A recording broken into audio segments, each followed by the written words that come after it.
A day in my life as a superwoman and a cafe owner. Another day and another pagsubok na naman.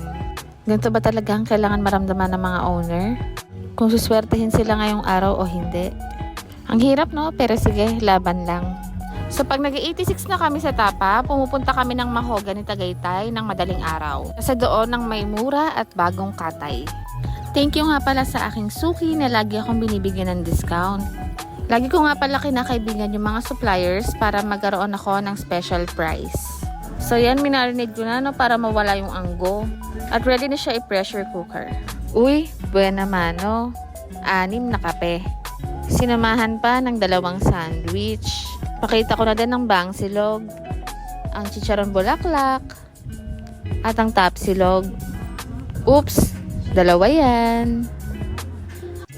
O, diba? Talaga namang napakasarap tignan ng aming mango honey salad.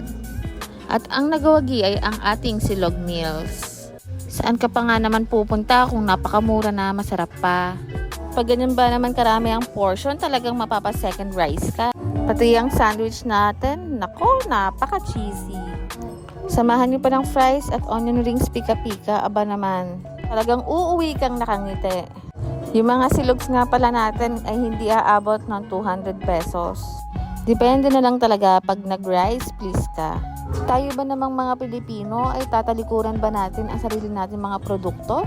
Syempre hindi, kasi ito na yung nakasanayan nating lasa. O basta magkita-kita sa Badajoz Cafe.